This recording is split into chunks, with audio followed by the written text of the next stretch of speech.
Welcome to Ace My Exams Learning. Let us get started with today's learning.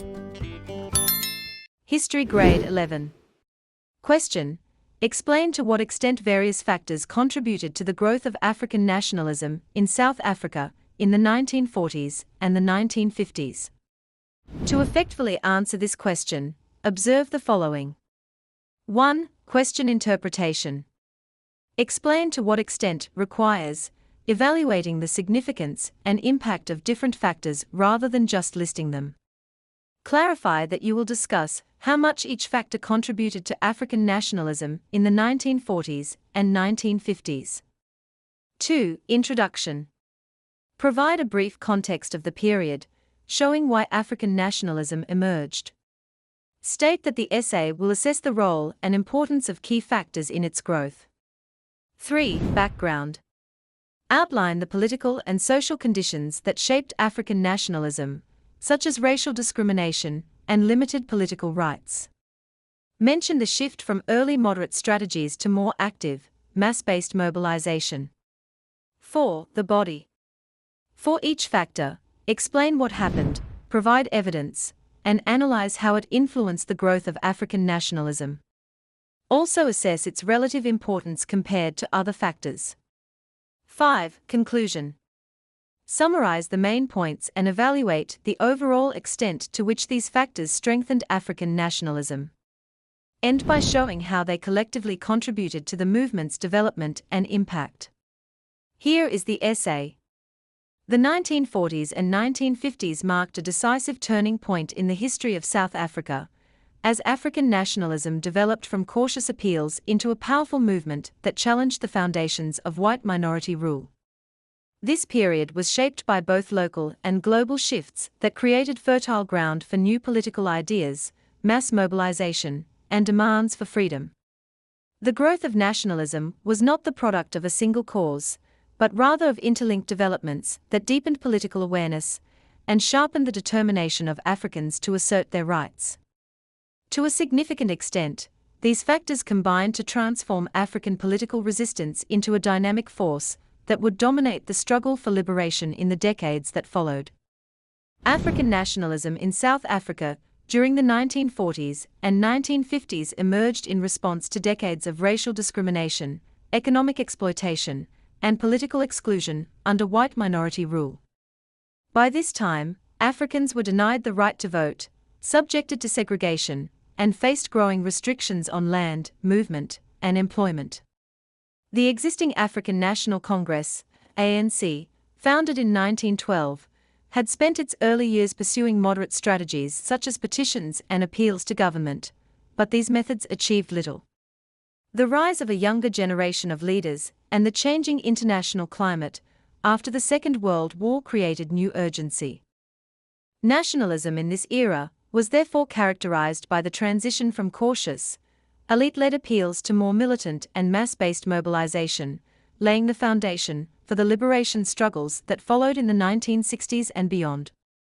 The growth of African nationalism in the 1940s and 1950s was shaped by a combination of key factors, collectively strengthening the nationalist movement and expanding its reach across South African society. The influence of the Second World War on the growth of African nationalism in South Africa was profound and far-reaching. Black South Africans volunteered to participate in the war, opposing Hitler's Nazi Party, which was founded on principles of racial segregation and discrimination. Although most black soldiers were assigned non-combatant roles, their participation represented a significant commitment to the global fight against oppression. Many hoped that their service would earn recognition and lead to the elimination of racial discrimination at home. The failure of the state to meet these expectations created widespread frustration, which in turn sharpened political consciousness and motivated more organized activism. The war exposed Africans to global ideals of freedom and democracy, highlighting the stark contrast between the liberties they defended abroad and the oppression they endured domestically. To a considerable extent, the Second World War catalyzed African nationalism by providing both inspiration and urgency, demonstrating that Africans were capable of contributing to major global struggles and therefore deserved equality and self-determination in their own country. The Atlantic Charter reinforced the growth of African nationalism by providing a strong moral and ideological framework for the struggle. Issued by Allied leaders Roosevelt and Churchill, the Charter promised support for self-determination and the rights of all peoples to choose their own government. The ANC, under Dr. A. B. Schumer, enthusiastically embraced the principles of the Charter, interpreting them as a justification for demanding political and civil rights in South Africa.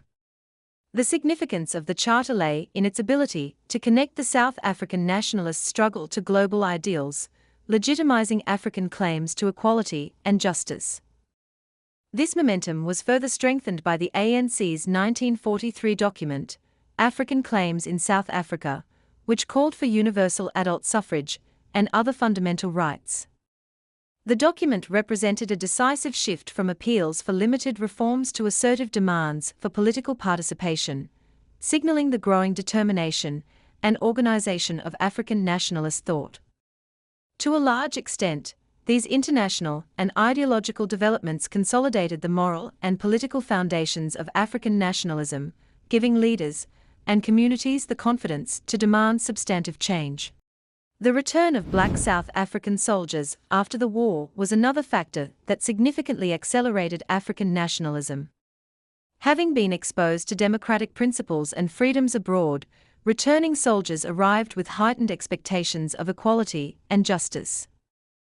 Many participated in the victory marches organized by the ANC, the South African Communist Party (SACP), and the trade union movement, demonstrating both their engagement in broader political networks and their commitment to linking global democratic ideals to local struggles. However, the state's undervaluing of their wartime contribution generated frustration and a sense of betrayal, which intensified their determination to fight for change. Their experiences and sacrifices directly inspired a new wave of political activism, making the soldiers instrumental in expanding African nationalism beyond intellectual and elite circles into a more mass-based, participatory movement. This factor contributed greatly to the growth of nationalism, as it mobilized individuals who were already disciplined, organized, and politically conscious to lead campaigns and mentor younger activists. The Africanism of the ANC Youth League was a pivotal force in the development and radicalization of African nationalism. Formed in 1944 by young leaders such as Anton Lembede, Nelson Mandela, Oliver Tambo, and Walter Sisulu, the Youth League transformed the ANC from a relatively moderate organization into a militant and action-oriented body.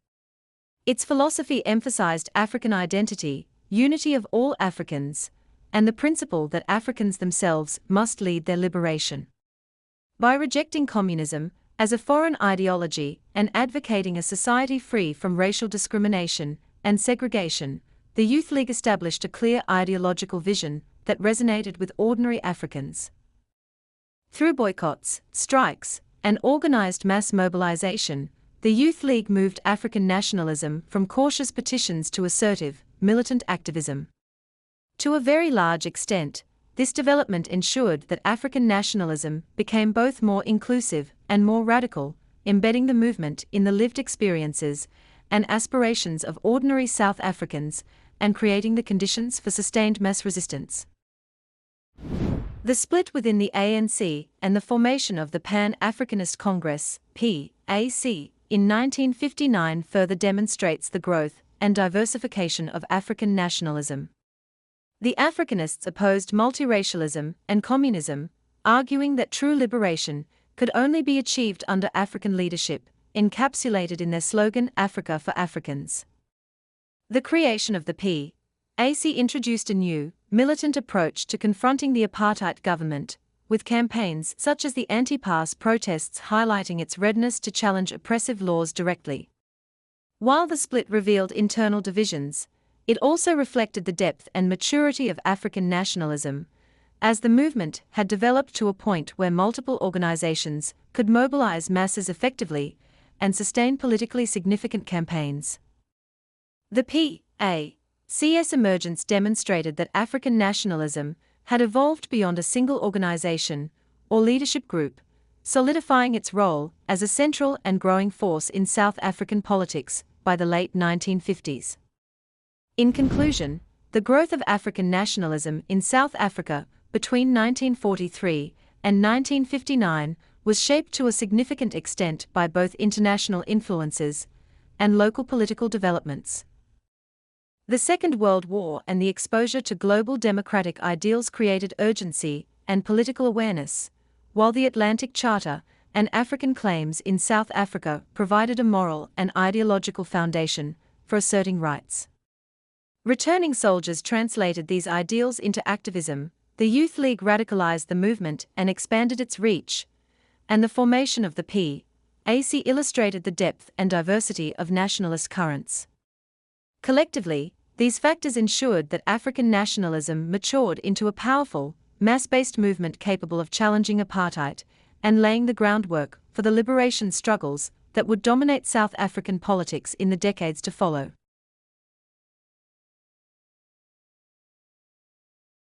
To access more learning and exam preparation materials, go to www.acemyexams.coza. This link is also in the video description below. Thank you for watching this video. Remember to subscribe and be the first to know when we upload new videos.